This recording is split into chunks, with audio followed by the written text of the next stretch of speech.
7 जून को Indian express में लोकसभा में विपक्ष के नेता राहुल गांधी का एक लेख छपा।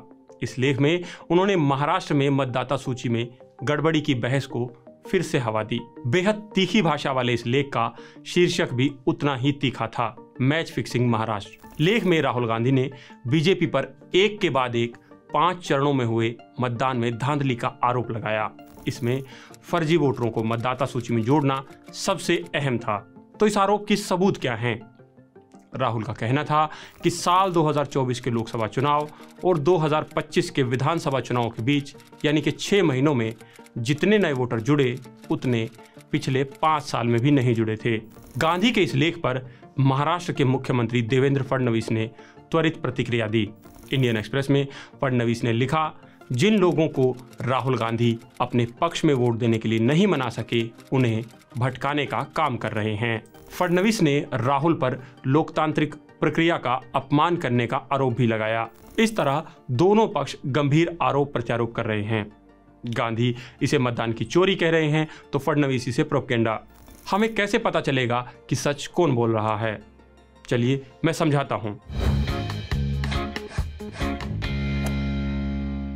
पिछले 1 साल से मेरी साथी सुमेधा मित्तल वोटर लिस्ट की गड़बड़ियों को ट्रैक कर रही हैं, जैसे कि इसमें कितने नाम जोड़े जा रहे हैं, कितने हटाए जा रहे हैं और क्या ये सब तय प्रक्रिया के मुताबिक हो रहा है। आपने ब्रोकन बैलेट सीरीज के तहत वो सारी स्टोरीज पढ़ी होंगी। उस सीरीज में सुमेधा ने दिल्ली और उत्तर प्रदेश की वोटर लिस्ट में भारी गड़बड़ियों को उजागर किया था। उस पड़ताल में सैकड़ों लोगों के नाम जानबूझकर हटाने की बात सामने आई थी। राहुल के लेख के बाद फिर से वोटर लिस्ट में गड़बड़ियों के आरोप सामने आए तो सुमेधा ने महाराष्ट्र का रुख किया। ये 288 विधानसभा सीटों वाला एक बड़ा राज्य है। पूरे राज्य की वोटर लिस्ट खंगालना तो एक पहाड़ जैसा काम था, इसलिए एक छोटा सा लिटमस टेस्ट किया गया।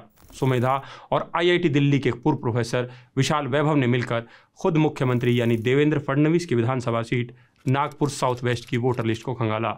इन्होंने पाया कि 2024 के लोकसभा और 25 के विधानसभा चुनाव के बीच यानी 6 महीनों में इस सीट पर कुल 29,219 नए वोटर जोड़े गए, यानी हर दिन 162 नए वोटर। ये 8% की बढ़ोतरी है। अब एक मजेदार बात सुनिए, चुनाव आयोग के नियम क्या कहते हैं। नियमों के मुताबिक किसी भी निर्वाचन क्षेत्र में यदि 4% से ज्यादा वोटर जुड़ते हैं तो इसकी नए सिरे से जांच होनी चाहिए। चुनाव आयोग के एक अधिकारी ने हमें बताया कि 4% एक अहम सीमा है। इससे ज्यादा बढ़ोतरी होने पर डबल चेकिंग जरूरी है। पर क्या यह डबल चेकिंग हुई? इसके जवाब के लिए हमने बूथ लेवल अधिकारियों यानी BLO से बात की। ये BLO ही होते हैं जो नए वोटर की जानकारी को ग्राउंड पर सत्यापित करते हैं। फडणवीस की सीट पर जो BLO थे उन्होंने बताया कि 8% वृद्धि के बावजूद कोई सत्यापन नहीं किया गया। यहाँ तक कि जिन बूथों पर सबसे ज़्यादा वोटर जुड़े वहाँ भी BLO या तो वेरीफाई नहीं कर पाए या फिर उन्हें नए वोटर्स मिले ही नहीं। जैसे कि नागपुर साउथ वेस्ट का बूथ नंबर 174 है, यहाँ 24% की बढ़ोतरी हुई। यहाँ के BLO SP नागवंशी ने हमसे कहा, इस बार जिला कार्यालय को 300 से ज़्यादा आवेदन मिले थे। मैंने केवल 8 से 10 नाम ही दर्ज किए, बाकी का मुझे नहीं पता। मतदान वाले दिन तो मैं खुद चौंक गया जब ऐसे लोग वोट डालने आए जिन्हें मैंने कभी देखा तक नहीं था। लेकिन उस दिन BLO का काम किसी की पहचान जांचना नहीं होता। इतना ही नहीं, जब सुमेधा ने ऐसे ही 50 बूथों की रैंडम जांच की तो उन्हें 4,393 ऐसे मतदाता मिले जिनके पते या तो अधूरे थे या मौजूद ही नहीं थे। तो ऐसा कैसे हुआ और क्या आपको इस बारे में चिंता करनी चाहिए? तो हमारा जवाब है हाँ। दरअसल इतनी बड़ी संख्या में अप्रमाणित या बिना पते वाले नामों को जोड़ने का मतलब साफ है कि फर्जी पहचान पत्र बनाए गए और संभव है कि इसके जरिए चुनाव परिणाम प्रभावित किया जाए। हमने अपनी सारी जानकारियां चुनाव आयोग से साझा की तो चुनाव आयोग के प्रवक्ता ने कहा, बढ़ोतरी या गिरावट हो सकती है क्योंकि आज के दौर में माइग्रेशन बहुत आम बात है। हमने पूरा प्रोसेस फॉलो किया है। BLO, एजेंट और ऑब्जेक्शन सब कुछ तय प्रक्रिया से होता है, इसलिए ये स्वाभाविक बढ़ोतरी है। प्रवक्ता ने यह भी कहा कि मैं आपको केवल वर्तमान कानूनी स्थिति बता सकता हूँ। महाराष्ट्र के चुनावों में कोई समस्या नहीं थी। हमारी मतदाता सूची एकदम शुद्ध है। चुनाव आयोग के नियमों के मुताबिक जिला स्तरीय चुनाव अधिकारी को नई एंट्रीज की जांच करनी होती है। हमने पूछा कि क्या यह जांच रिपोर्ट पब्लिक डोमेन में उपलब्ध कराई जा सकती है। हमें इसका कोई जवाब नहीं मिला। जाहिर है जब हमारी ये रिपोर्ट सामने आई तो एक बार फिर चर्चा गर्म हो गई। राहुल गांधी ने इसे शेयर किया तो सीएम फडणवीस ने फिर से पलटवार किया। मुख्यमंत्री ने दावा किया कि उनके ही नहीं महाराष्ट्र के 25 अलग अलग विधानसभा क्षेत्रों में 8% से ज़्यादा वोटर वृद्धि हुई है और इनमें से 5 सीटें कांग्रेस ने जीती थी। फडणवीस ने जिन 5 सीटों का नाम लिया उनमें वेस्ट नागपुर, नॉर्थ नागपुर, वाडगांव शेरी, मलाड वेस्ट और मुंब्रा शामिल थे। मुख्यमंत्री फडणवीस के इन दावों का हमने फैक्ट चेक करने का निर्णय किया।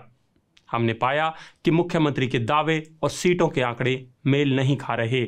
जैसे कि मलाड वेस्ट में वोटर की संख्या 11 नहीं बल्कि सिर्फ 6% ही बढ़ी थी और ये सीट कांग्रेस के असलम शेख ने जीती थी।